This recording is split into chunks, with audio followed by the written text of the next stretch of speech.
Hi everyone, welcome to today's live stream. I'm Su-Zen. I'm so excited to have you guys here today. Thank you so much for joining us.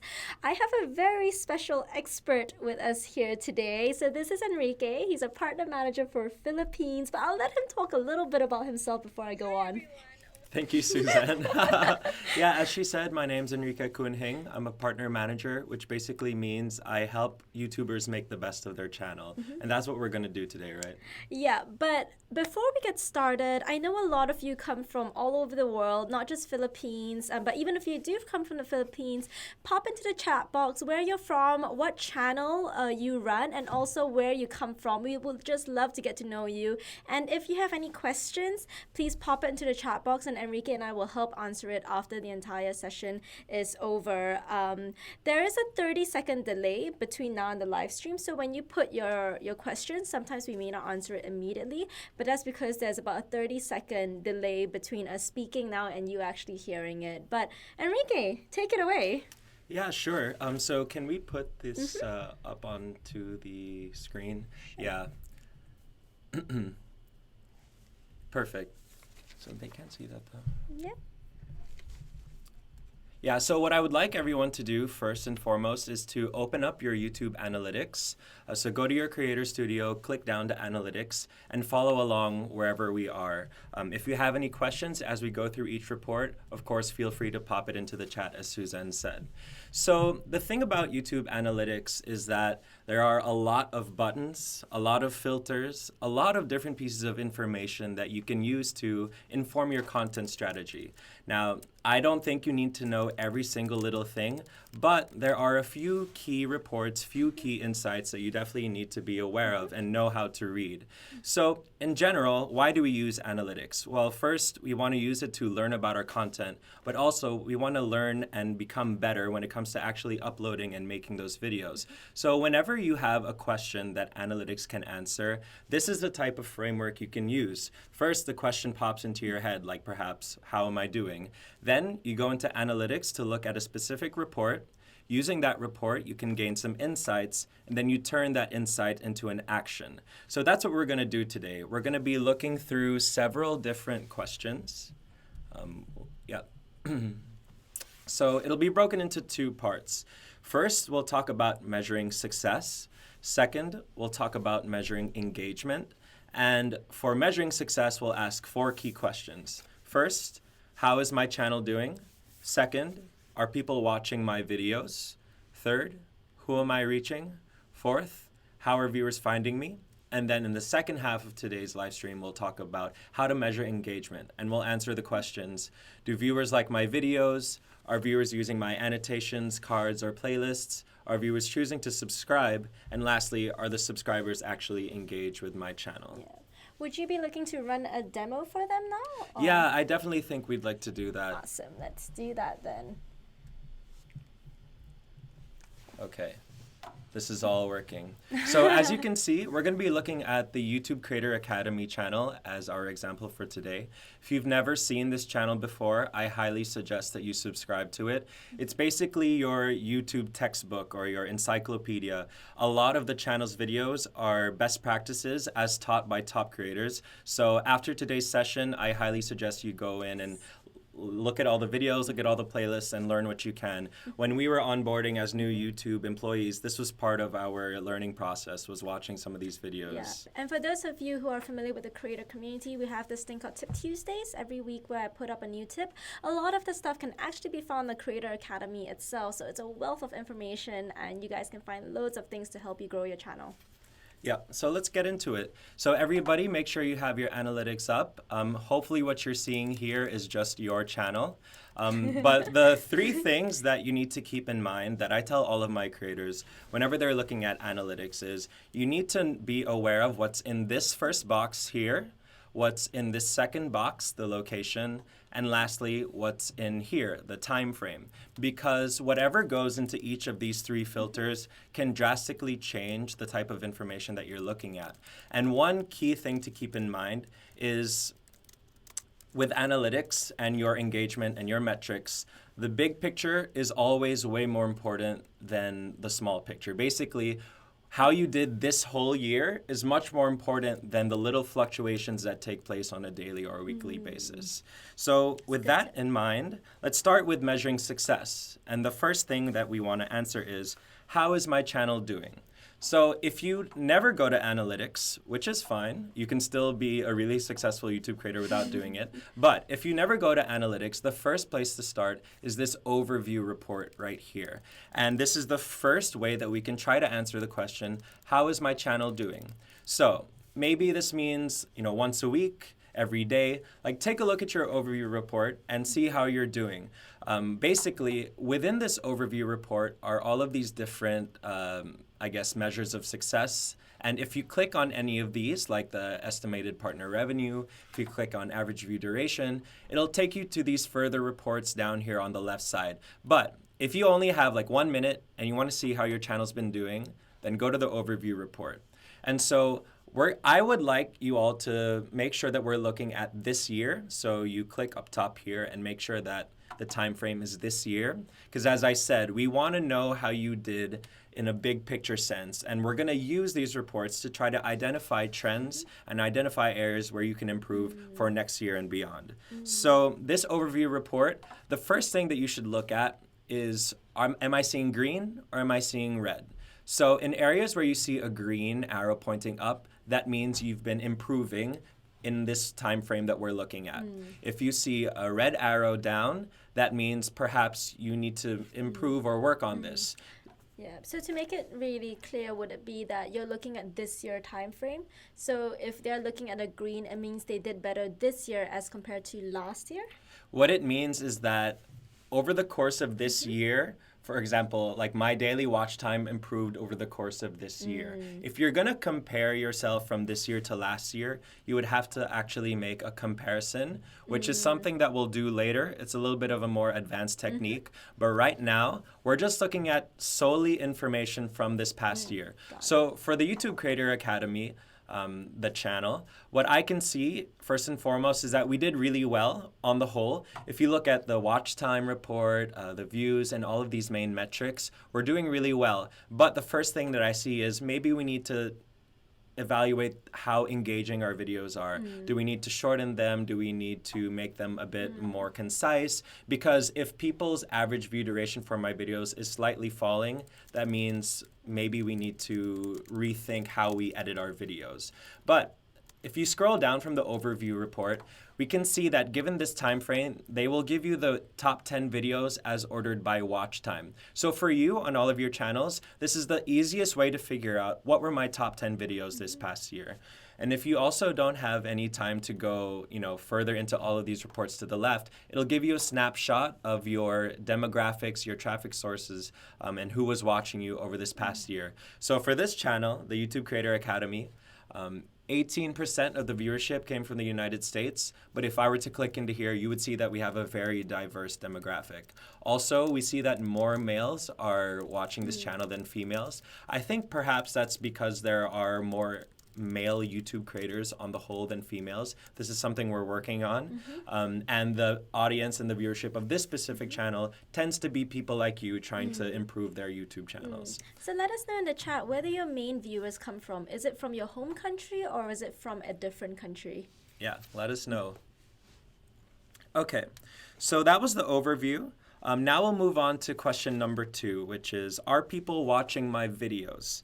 There's many ways to actually assess that, but what we're going to do is first go into the watch time report. So on the left-hand side, below overview, we go down to watch time reports, and first click on this.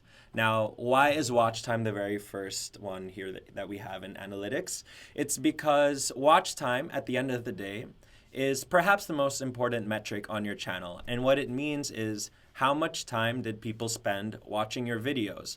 And so for all of you trying to game the YouTube algorithm, like this is the first and most important metric that the algorithm uses to assess whether or not your channel, your video, your playlist is good, bad, or better than others. So what I want to do here is compare metric. So why do I want to compare metric? Because I see that over the course of this year, there was a massive spike, and then the rest of it was pretty consistent. So what I want to know is, did me uploading any videos actually have an effect.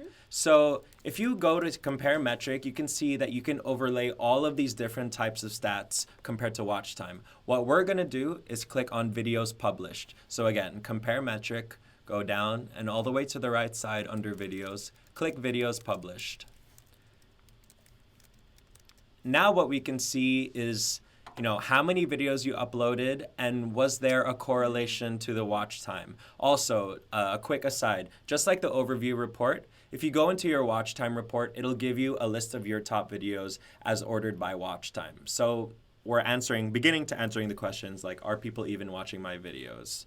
So the first thing that I would see, and perhaps you might want to look out for this also on your channels, is if there was a spike in the blue, your watch time, like what did you do beforehand? Did you upload a bunch of videos beforehand? That's often what we'll see, and that's the case here. Like we can see that several videos were uploaded in February, and then there was a massive spike. And then again, in the next few spikes where we see another uptick in blue, we see that there are a lot of videos published here. If you look at the rest of the year though, the uploading was a bit inconsistent, and the watch time didn't have as many spikes. So at least what I can tell for this YouTube Creator Academy channel is in the beginning of the year, whatever they uploaded did really well. Do you have anything to add to that? Well, it's quite interesting because you can see that between July and August, there seems to be a lot of videos uploaded, but there was no change in the watch time at all. Yeah. So it would be good to diagnose what sort of videos you upload at that time. If you're seeing the same trends in your own channel, then you start to realize, okay, maybe people are not that interested in those videos, or maybe, sometimes I do realize if you upload so many videos within one day, that can happen as well. So these are kind of good trends to kind of spot out. Yeah, and there's more than just watch time that they show you down here at the bottom. You can see your views, your YouTube Red watch time, your YouTube Red views, and depending on what different types of metrics you choose to compare, new things will be added into the bottom columns. One note that I would like to say as well, that I tell all of my creators, is that YouTube is a mix between like art and science. Sometimes you can do everything right, you can know all of your metrics, and your viewership could still go down. On the other hand, you may have no idea what any of your analytics do or mean, but you could still be growing massively. So the point, though, is to make sure that you are putting yourself in the best position to succeed, and diagnosing which videos did what, how your viewers are watching you, and basically what do these numbers mean will help put you in that best position to succeed. Definitely. We have seen how some creators have actually used analytics really cleverly. Like, remember when I think Mikey Bustos is a really good example of that. Yeah. He uses analytics in a very, very smart way to be able to put out content which he knows. He used analytics to decide what content people like, and then he makes more of that for them. Yeah, there's many ways to find out what people like watching. The first is analytics, but also encourage people to be active in the comment section. And if you meet your viewers or fans in real life, like ask them in real life what they like to watch. So besides the comparison, the compare metric feature, one thing that you should also be aware of is the create a group tool. So for example, if you just started uploading vlogs, and you have 3 or 4 of them that you've uploaded, you can create a group of just those vlog videos and see all of the information about those 4 or 5 videos as a whole. Additionally, like we'll do this later, as I mentioned earlier, but you can compare. Using the comparison feature, you can see video to video, video to playlist, video to channel, or any mix of those. Yeah, that's a really good example, especially if you're a creator who wants to start branching out into doing a different type of content. So let's say you decide for 1 month you're going to try doing a completely different content from what you're making right now. Using groups is a really great way to track how that content performs to your usual content, or how that content performs to another type of content you have on your channel. Yeah, for sure. And one other thing that I really discovered over time with using analytics is sometimes there are little buttons and tools that you can click to help change the visuals of an actual report. And sometimes, maybe this single line report isn't the clearest picture to you, but maybe this version is, or maybe the multi-line report is. You'll never know unless you try and just press all of the buttons. And for me, that's the best way to learn about analytics, is just to practice, practice, practice. So now we're going to move on to the third question, which again was, who am I reaching? And for that, we're going to go to the demographics report. So everybody under watch time reports, we have watch time, audience retention, and then demographics. So let's click that and let's see what they say. So in general, your demographics report will tell you information about how old your viewers are, whether they're male, female, or where they're watching from. But one thing to keep in mind is, these numbers may just be digits on a web page, but they're representative of actual people and actual viewers who are watching you. So it's important to think beyond the numbers as well. And in order for you to actually know who is watching you, it's important to put yourself in their shoes and think who they really are. What are they into besides just the YouTube metrics?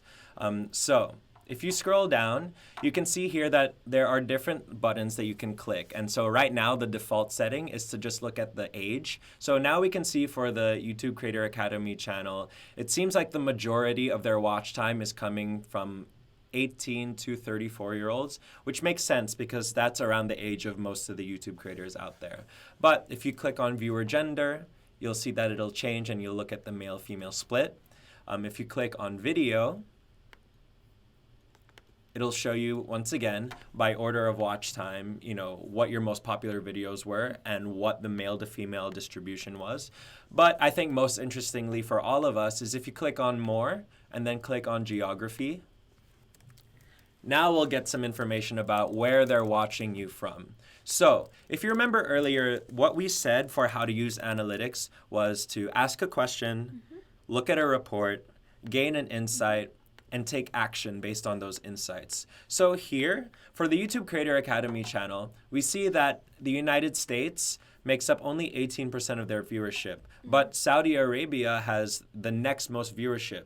So if I didn't go to my demographics report, I wouldn't know that. And without this information, maybe the YouTube Creator Academy channel wouldn't have known to enable closed captioning or translation tools. So this is an example of how you can use analytics to decide how and what action to take on your actual YouTube channel. So if you, as a Filipino content creator, realize that you're getting all of this viewership from, let's just say, Spain, then maybe it's a good idea for you to enable translation tools or closed captioning just so that your Spanish viewers can appreciate it just as much as well. I knew of another creator and how she lightly engaged viewers from other countries was she was a food creator and she realized that she was based in the US, but she realized she was getting a lot of Russian viewers. So she started making Russian recipes to appeal to that Russian viewership that she had, because that was number 2. And the viewers really responded very strongly to that. Even though she didn't speak Russian or anything, these are very small ways in which you can engage your viewers from other countries and build up your international audience and presence. Yeah, that's a great call. So far we've asked 3 questions. We've asked, how's my channel doing? And we looked at the overview report for that. We asked, are people watching my videos? And we mainly looked at the watch time report for that. And then we just asked, who am I reaching? So already, by looking at the watch time report, by looking at what my most popular videos are, and by looking at the demographics report, we're starting to get a much clearer picture as to what my target audience is really like, when they're watching, what specific videos they're watching, where they're watching from, and whether or not there are videos that perhaps I didn't know would be liked by a certain audience. But the last question that we're going to ask in terms of the basics for measuring success is, how are viewers finding me? And so for that, important question. Yeah, there are many different ways that viewers can find you. For example, the last time I watched a YouTube video was by actually going into YouTube and searching for something and clicking a video. But perhaps, if a friend sends you a YouTube video to watch on Facebook, that's a different way of finding YouTube and finding your content. So in order to figure out, where people are really watching you from, you can look at the devices report or the traffic sources report. And so one quick thing for me, I like to click on show as percentage of totals. For me, this is a clearer view of the traffic sources report. Maybe it isn't for you, but I think that I can see the distribution of colors better here.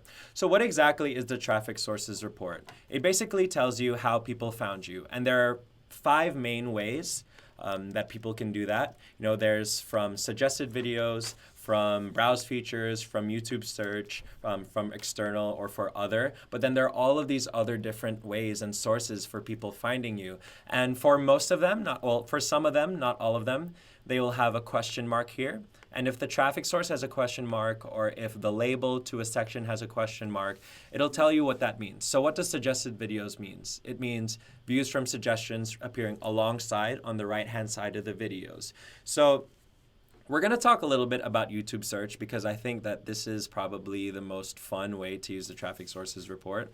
But one thing to know is, there's no hard and fast sort of standard for how much traffic you should get from this, how much traffic you should get from that. I think what's important to know is, are there areas where my traffic is decreasing or increasing? So one thing that my manager told me a long time ago is, if a channel has a lot of traffic from suggested videos, let's say the channel has 30-40% traffic from suggested videos, it's a very good indicator of the health of your channel, because what it means is a lot of people tend to binge watch your content, or when they see your thumbnails on the right side, they look very appealing. So for any of you out there that have a lot of traffic coming from suggested videos, that's a very good thing, and keep up whatever you're doing. But without going into too much detail about each traffic source, let's dig into YouTube search. So this basically is how much traffic comes from people actually searching about you. And for a lot of you out there who want to become more known or more famous, this is a good way to assess that. So if you click onto YouTube search and scroll down a little bit, what it will tell you is what were the actual search terms that people use to find you. And so for you out there, if you are a travel vlogger, for example, and your name is the most popular search term that comes up for you, that means that you're becoming, or you are, a well-known name.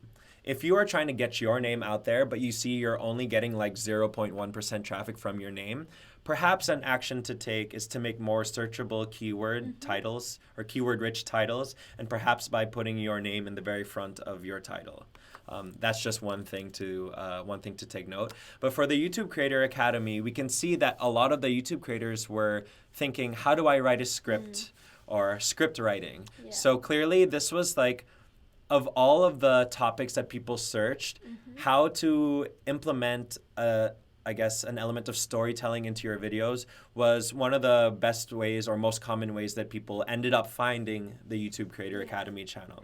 So this is a good way for you to then understand, okay, this is a type of content people seem really interested in, and that they seem to see YouTube Creator Academy as a platform that can tell them more about that. So YouTube Creator Academy can start thinking about, for example, as Enrique said, how can we create more content around teaching people more about storytelling, teaching people more about script writing. Yeah, and I think this is also really good for food or cooking channels, because I think a lot of times people go into YouTube and specifically ask for a specific recipe. Like if you are well known for Filipino food and all of your content is on Filipino food, like are people searching adobo to find you? Are they searching sinigang? Whatever it is, these are the sorts of things you can think about.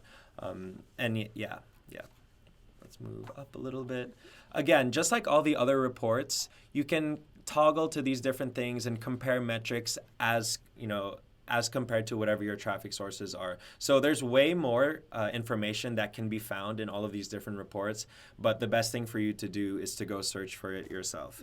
And one last thing that I want to add about YouTube search is, if you've never heard of it before, Google Trends, which is google.com/trends, yeah, you can put that into the comment section, is a great way to evaluate the popularity of different search terms. So if I'm a food creator, for example, and I'm trying to decide between 3 different foods as to which video I should do, you can input that search term, maybe it's adobo, into Google Trends, and it can tell you how often people were actually searching that term. So if you need to decide between 3 different topics, one way to sort of ensure that you're going to be uploading a video that people are actually searching for is by referring back to Google Trends, which uses all of the data that Google has at its disposal to let you know who's searching what, from where, how often. We have a comment that says, all the food analogy is making me hungry. Yeah, me too. It's what time is it? Yeah, 5:24. It's almost dinner time. Just hang in there.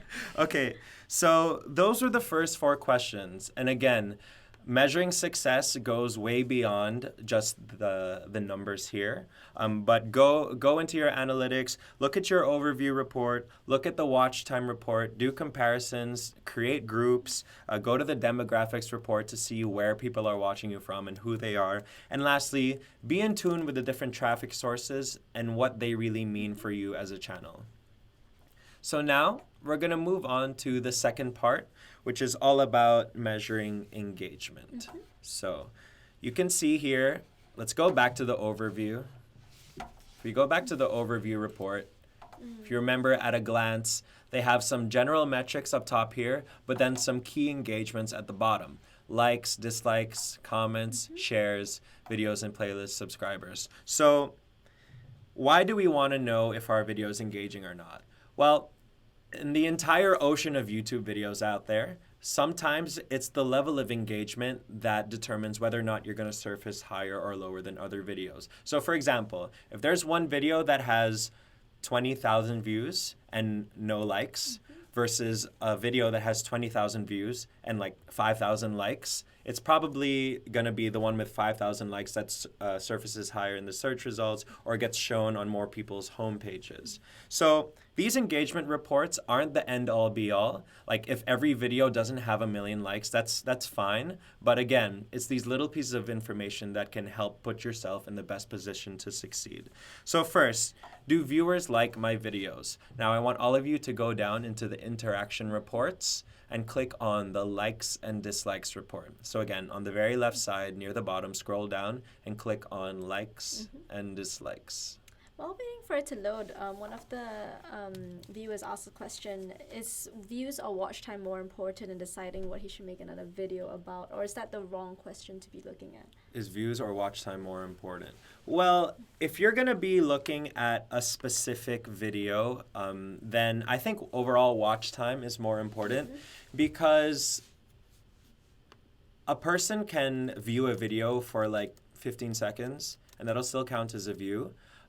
Whereas the overall watch time speaks more to like how engaging the actual video is. And you know, if one video has much higher watch time in which people were watching the entire video, that's more valuable than like 1 million views where everybody X'd out after like 2 seconds. Yeah. So, you know, those are 2 very important metrics, and those are sort of, views is more of a vanity metric, whereas watch time, I think, has more substance to it. Awesome. Thanks for the answer. Yeah.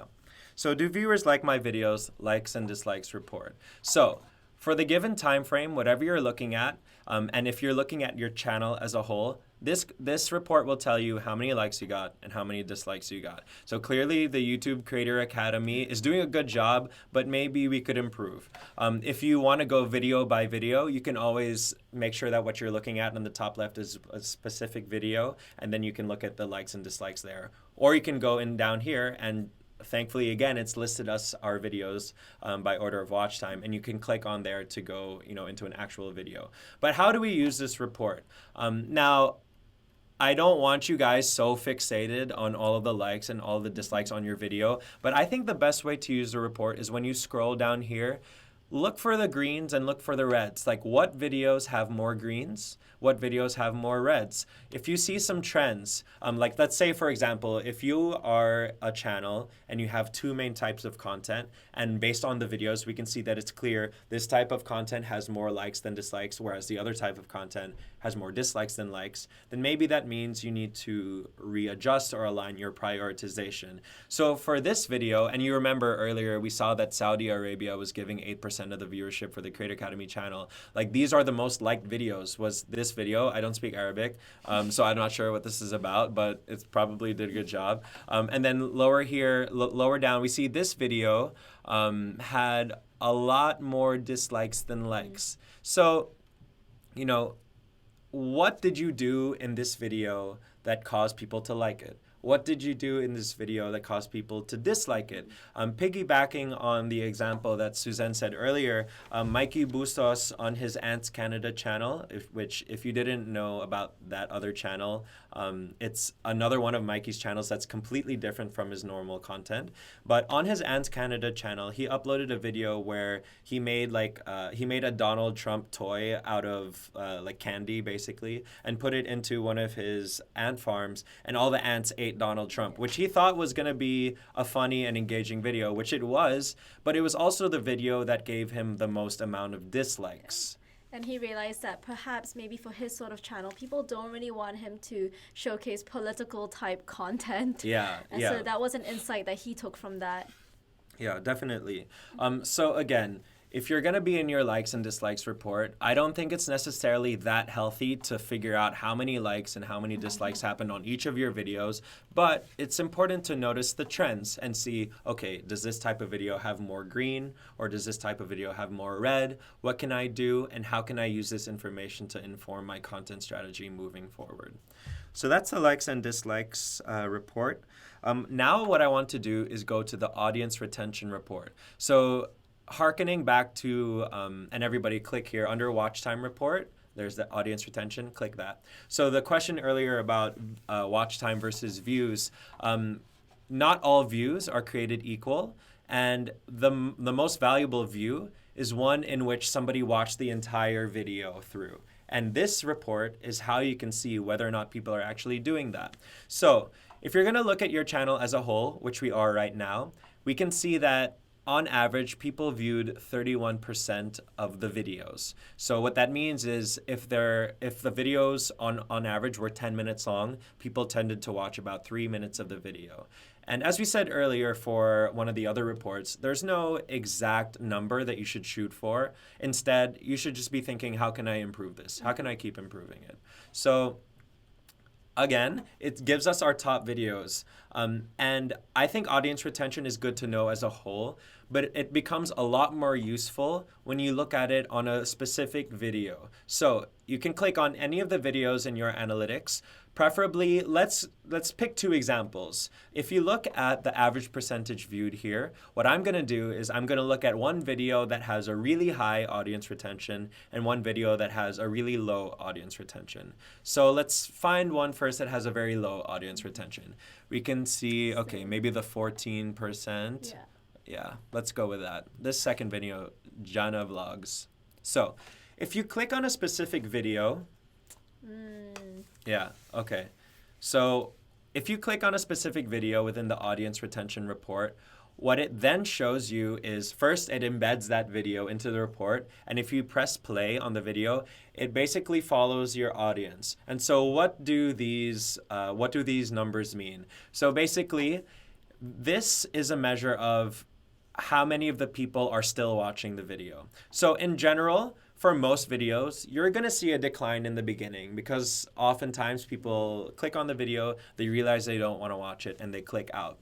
But what's more important is to think about, at what point does this graph start to level out? Because when the graph starts to level out, that's when the viewership remains steady.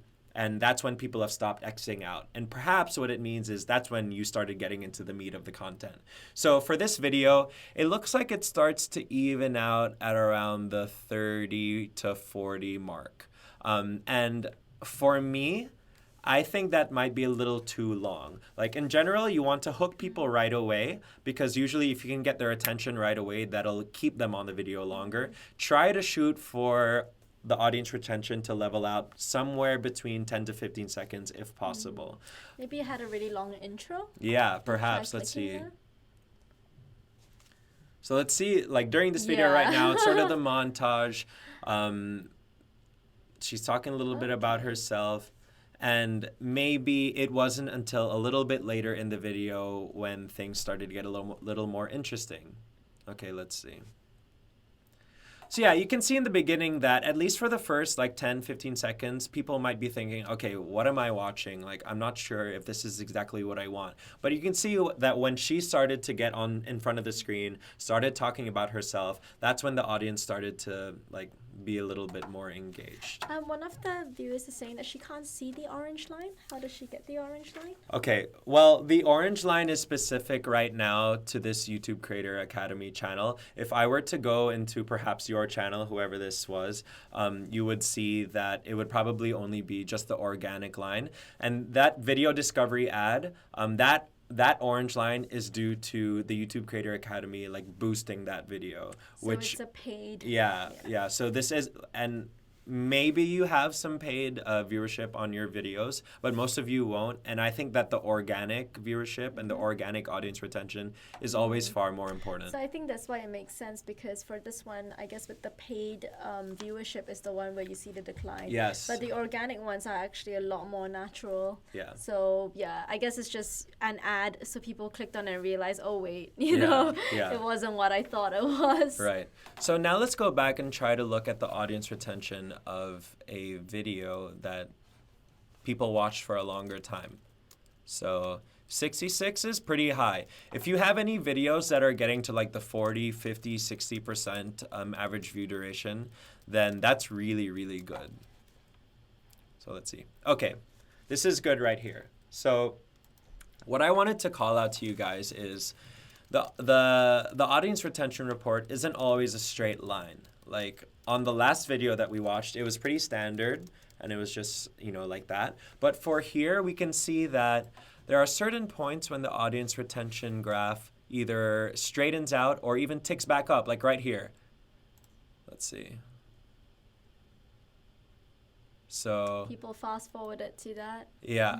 So if ever, so you see it right now, how should you monetize your videos? At this point in the video, we can see that the audience retention clicked back up or leveled straight.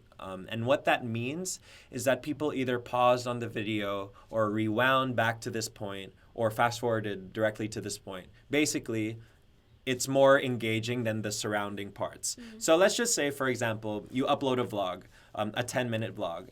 And at one point in the vlog, the audience retention really spikes back up. That means whatever you were doing in that specific portion of the vlog was perhaps the most engaging or most interesting part of the video.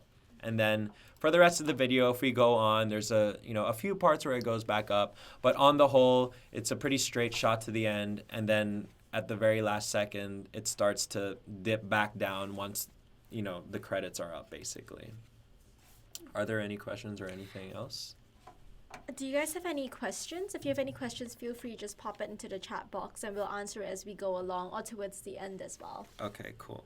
So that was the audience retention report. So that, along with the likes and dislikes report, are a great way to assess whether or not your viewers actually like the video. So now to the second question under measure engagement, which was, are viewers using my cards, end screens, and annotations? So How many of you use cards and screens and annotations? Let us know in the chat. yes. So first of all, if you don't know what cards and screens or annotations are, cards are the things that go behind that letter I on the top right of the video. On some videos that have cards enabled, you'll see that there's a letter I there. If you click on that letter I, whatever is under that counts as a card. And end screens, of course, are at the very end, a way for you to give people a menu of what to watch next. And the whole point about cards and end screens are first to add a layer of interactivity to your videos, but also to help keep your channel organized. Think about the impression and the credibility that your channel will get if you give people a chance to very intuitively and easily pick exactly what type of video they want to watch, as opposed to not giving them any options and not being organized at all. Like that viewer experience, those two viewer experiences are very different. And again, hearkening back to engagement, like having cards up there, having end screens up there is just another thing that people can click on and another way that the algorithm can assess you.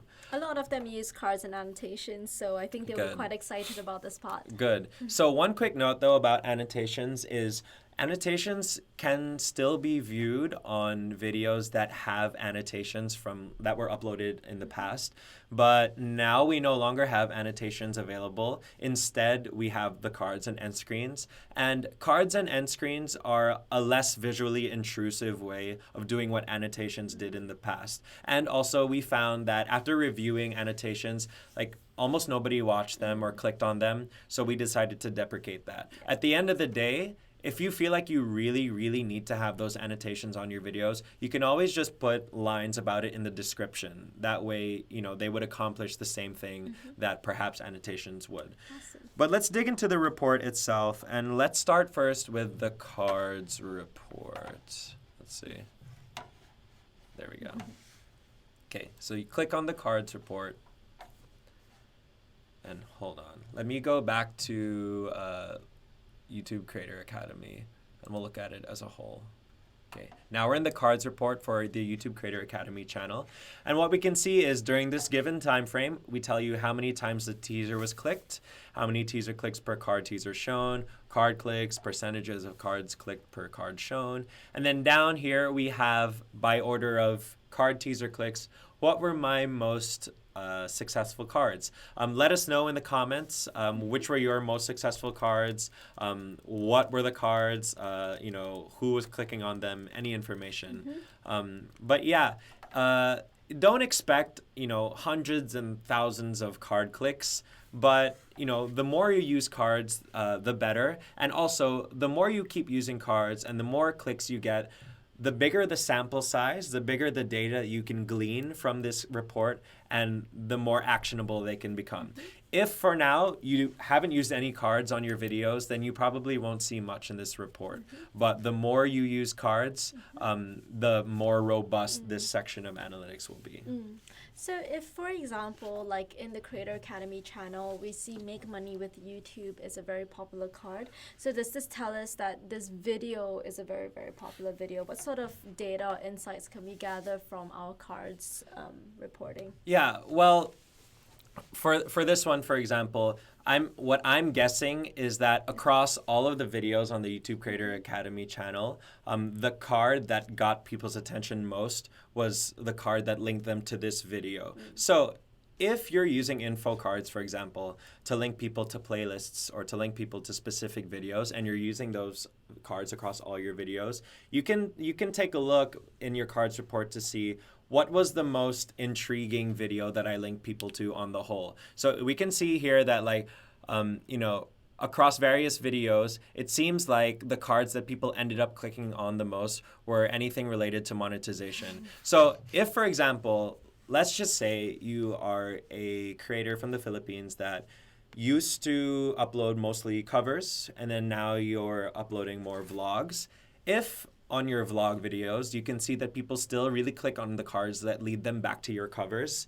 Maybe that means that at the end of the day, people are still most interested in your music talent. That's just one sort of information that you can get from these cards. So, but again, I'm confident saying that people really are interested in money and ads on YouTube based on the cards, because I can see that there are thousands of clicks here. If there was only one or two clicks for this card and it was ranked the first, I don't take that information as seriously as compared to when we see that there's really a big sample size. So again, especially for end screens, cards, and annotations, the bigger the sample size, the more accurate and representative of your audience the numbers actually are. Yeah. One of the viewers asked, he always kind of refrained from using cards and annotations because he thought it would distract viewers from the current video that they're watching.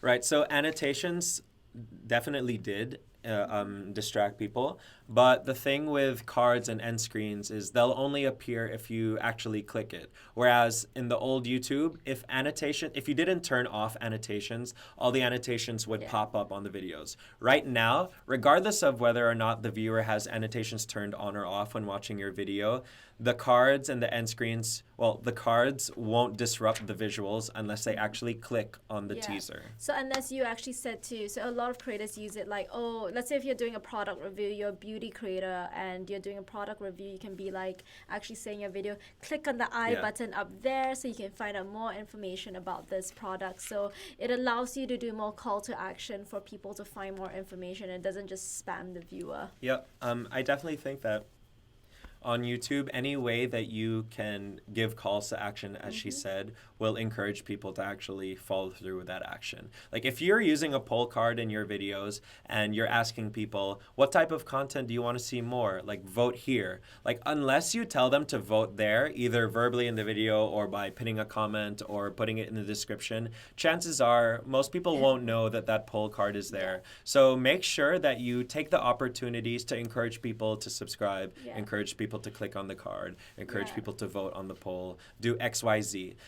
And you know, your viewers, they trust you. And when you integrate them into the decision-making process by, say, using cards, it brings them even closer to you. Yeah. Whereas with end cards, that just appears at the end of your video, so you don't need to do anything Yeah. with that one. Yeah. But definitely End screen, sorry. on all of your videos, you should be using end screens and info cards. It just adds to the overall credibility of your channel. And then if you still have, you know, if you have an old catalog of videos on your channel that have a lot of annotations, you can still go into the annotations report and assess, you know, the engagement on all of these different annotations. So now let's go to the penultimate, the second to last question. Are viewers choosing to subscribe? And we're going to do 2 reports that can tell us information about this. First, we can go to the subscribers report, which on the whole will tell us, in the given time frame, how many subscribers did I gain? How many subscribers did I lose? And how and where did they subscribe from? Did they subscribe by going to the channel? Did they subscribe directly from the watch page, from an actual video, from YouTube search, XYZ? So I think this is important as a whole to see, okay, this year I grew by 50,000 subscribers. Maybe that means like next year I should shoot for the same or higher. But if you want to learn more, you know, really more about your subscribers and which videos gave you the most new subscribers, I think the best way to do that is by going into the watch time report. So click on watch time report. And what we're going to do is click on compare metric. Click over to more metrics, videos published, or no, sorry, subscribers down here. So again, you go to the watch time report, you click compare metric, you go all the way to the right side and click on subscribers. Now what we can see is, okay, for this YouTube Creator Academy channel, wherever there were increases in blue, increases in watch time, there were also massive increases in orange, subscribers. And if you scroll down, once again, it lists us your top videos. Here we can see on the very right side how many new subscribers each video gave you. And so, for example, this convert your story idea into a script, which if we remember earlier, like how to write a script was the most searched topic that brought people to this channel. This video, convert your story idea into a script, gave people the most subscribers as compared to all the other videos within this past year. So for you guys, you know, let us know which videos gave you the most new subscribers. Were there any videos that didn't give you any new subscribers? And this is the type of information you can start to use to say, okay, I'm at 85,000 subscribers. I want to reach 100K so I can get my silver play button and, you know, work with people like Enrique and Su-Zen more often. Maybe what I should do is make more videos like this, which I know gave me this many subscribers in this period of time. So yeah, let us know which videos have been, you know, most subscribe worthy. And I think this is really important because you always want to make sure that you are taking the opportunity to convert viewers into subscribers, because from a YouTube algorithm perspective, engagement from subscribers is much more valuable than engagement from, just random viewers. So let's just think of it this way. If you're putting yourself in the shoes of a viewer, and I'm the viewer, right? I go to this channel, I watch a video, and right after I watch that entire video, I click subscribe. That entire video viewing experience is much more valuable than if I'm a new viewer, I go to the channel, I click on a video, and 15 seconds in, I X out. For both of those scenarios, the channel got a view, but in one scenario, it was a much more valuable interaction on the channel. And so just think about the ways that you can make your channel inviting and make your videos engaging, and overall, that'll help put yourself in the best position to convert viewers into subscribers. Another way, and just to segue into that, is if you go into more, and then just click subscription status. This actually helps you see whether you have more subscribers or non-subscribers in your channel. And if you find that you're actually getting more non-subscribers watching, then you need to think about, okay, do I need to improve my call to actions? Yeah. Do I need to, get people to move them over towards being subscribers? Usually the non-subscribers will always be higher than the subscribers, but if it's drastically higher, then this is something that you need to really ask yourself, what can I do to improve people to kind of get them to jump the fence and start subscribing to my channel? Yeah, that's a perfect segue into the last section. And the question is, are subscribers engaged with my channel? So what I wanted to do is look at another way that we can compare subscribers to non-subscribers. So first, let me erase this comparison. And what we'll do is we'll go back to the overview. And what we're going to do is we're going to make a comparison. Which is one of the cool features that I think everybody should know how to do.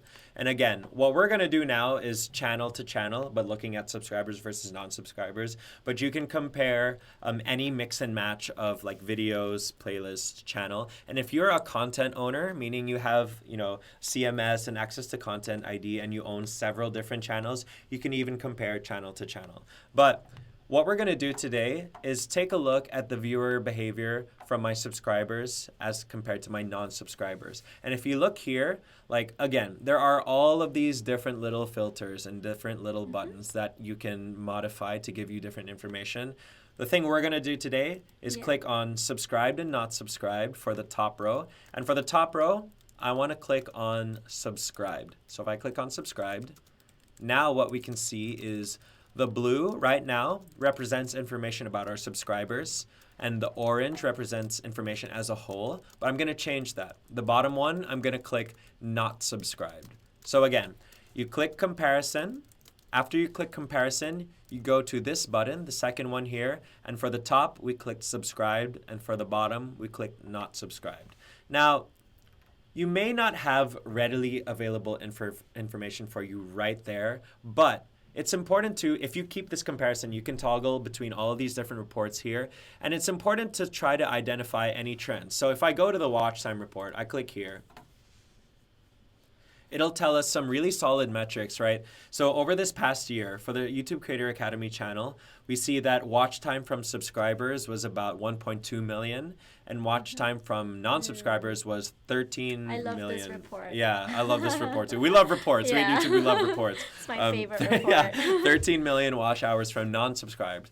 We have 633,000 views from subscribers, but almost 13 million views from non-subscribers. If we scroll down some more, we can see, once again, what are our top videos? And for, the blues, it's our top videos as watched by subscribers, and top views as watched by non-subscribers in the orange. So if the top videos by your subscribers and not subscribers tend to be the same, then that's typical. But as Su-Zen said, if they're drastically different, then that might be, not necessarily a red flag, but something that you should pay attention to. Like, why is it that my subscribers love this type of video, whereas my non-subscribers like this type of video? This is such an interesting report, actually, because in this one, it shows that the number one video is top 10 YouTube fundamentals for subscribers, whereas for non-subscribers is ways to make money.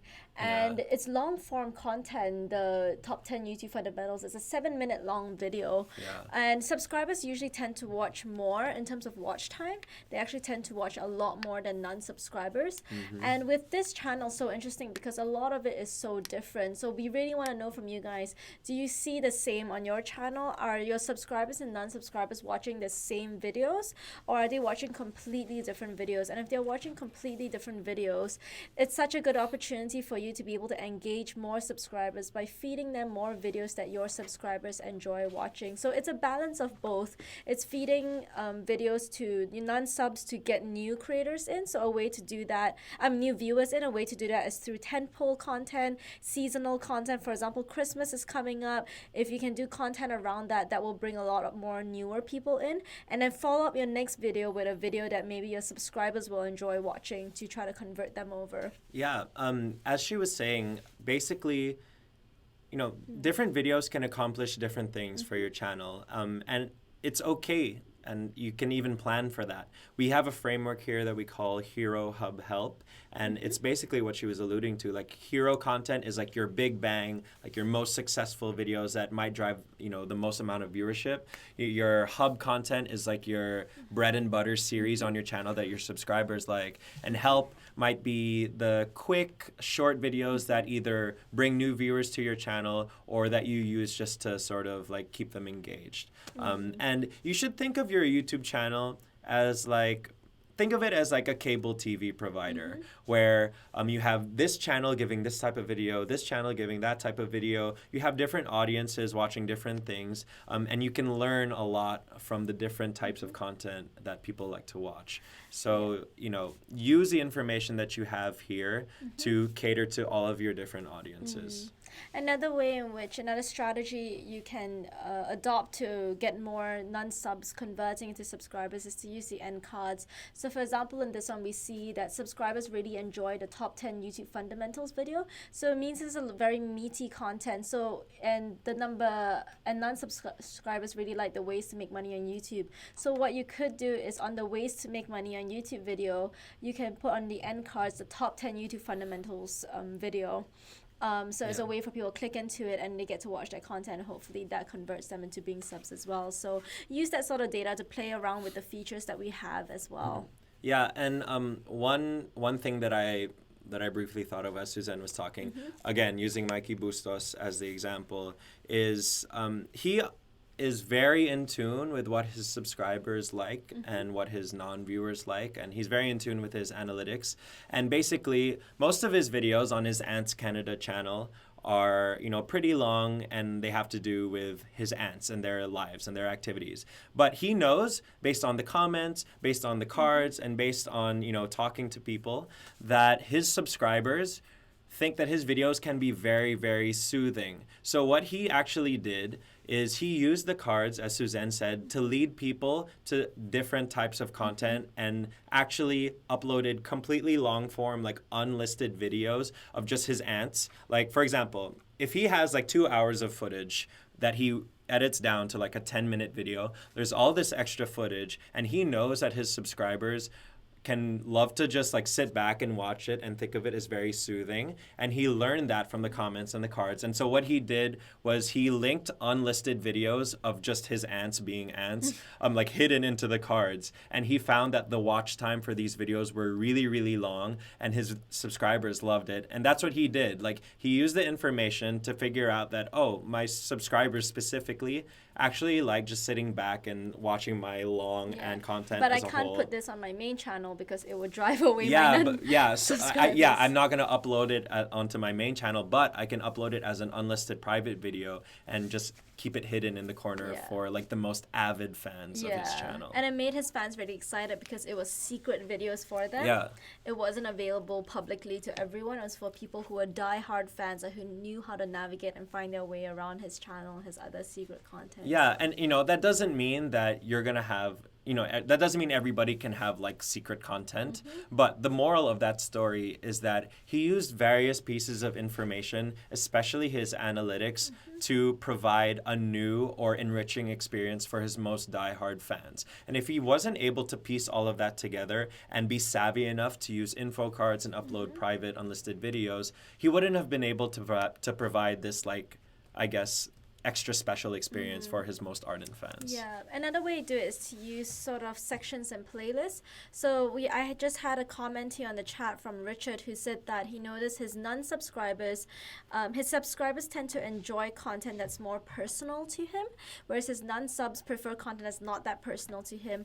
And a way in which you can segregate that is to use sections and playlists. So maybe for content where it's more you talk about yourself and you talk about very personal content, you can put it all in one playlist together, because subscribers tend to prefer to binge watch. Yeah. If they really like a type of content that you have, putting them all in a playlist where they can easily binge watch it is it's a much better viewing experience for your subscribers, so they don't have to navigate around so much, and it's not as distracting for your non-subs as well. You can continue making other types of maybe not so personal content to attract more non-subscribers to come into your channel. But use playlists, use channel sections, really title them very clearly so people who come into your channel know exactly what to find.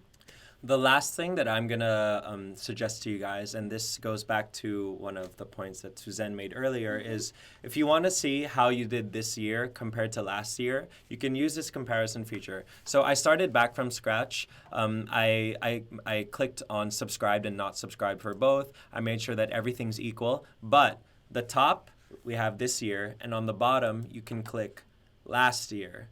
So now what we're looking at is your viewership this year compared to last year. So if you want, and you can make the comparison, like 2010 compared to 2011, then you can adjust it 11 to 12, 12 to 13, and you can sort of piece together the story of how your channel's done. And that's what I think analytics is most useful for. It's the best way for you to be able to tell the story of your channel. Like, how am I doing? I go to my overview report and I can take a look there. Like, this is how I'm doing. This is the story of my channel. I've been growing over the last year. I've grown by 20,000 subscribers. My average view duration's gone up, meaning people are getting engaged with my videos, and these are where my fans are from.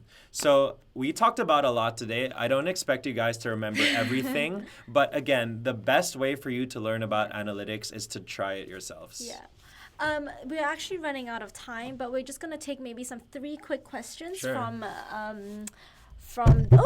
sorry, hit the mic, from the audience. Let me go in here. Okay. We had a question here from G. Dumagweg.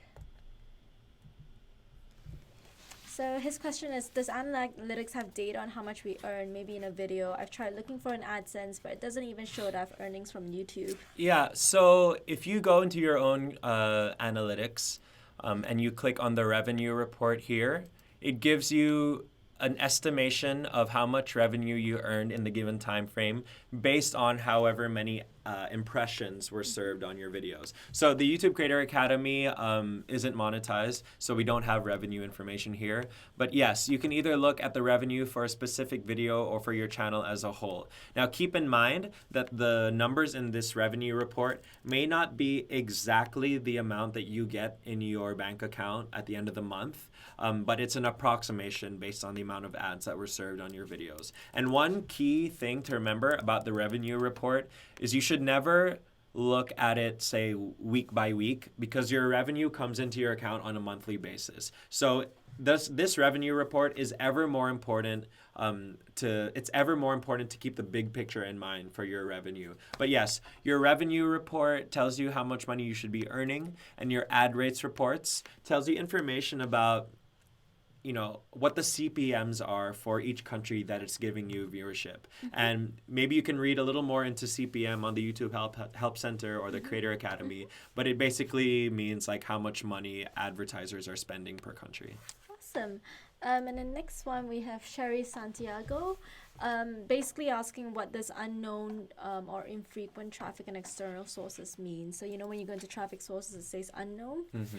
What does that mean? Does that mean it's just not detected and they're using certain devices? Maybe it was people who searched on an incognito windows, or they're searching on certain devices where Yeah.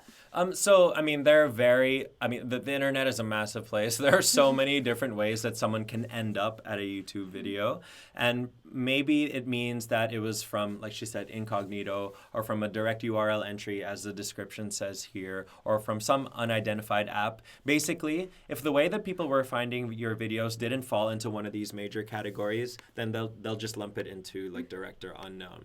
So, Awesome. I don't know. If you really are sort of perplexed by this question, Yeah. maybe you can ask your fans in the comment section, like, let me know how you found my video. Yeah, great. That's a great Something like idea. that. And last question, what can I do to stop subscriber loss? Arts and Craft is finding that she's losing 10% subscribers every month. So, unfortunately, like, fluctuations in subscriber base is normal. Do know that YouTube never unsubscribes people from your channel. If it is normal, however, for people to unsubscribe. But if you're wondering, like, what can you do to keep people on your channel and keep people as subscribers, I'd say first and most importantly, you just need to, be consistent in your uploads and make sure that what you're uploading is catering to your subscribers' tastes. And as we discussed throughout today, there are many ways to do that. But it's inevitable that people will get subscribers loss. Just the key is, how can we minimize that and cater your content to your subscribers and make sure that you're consistent in uploading. Awesome. Well, thank you so much, You're Enrique. welcome. And thank you so much, guys, for tuning in and being such a great and engaging audience. Feedback is really important to us. As per usual, for those of you who are very familiar with tuning into Expert Series, we really take feedback very seriously because it helps us know what else we should make for you and what else you would like to watch. So I actually popped the feedback form right there in the chat box, so it'll be really helpful if you can fill out the feedback form. But apart from that, if you enjoyed this Expert Series, we actually have more Expert Series and we actually have more live stream videos coming up. So if you want to watch old ones from before, you can go into the Google Philippines channel. We have a whole section on the Expert Series, and we also have a whole section where we interview top creators, and you can actually learn from them as well.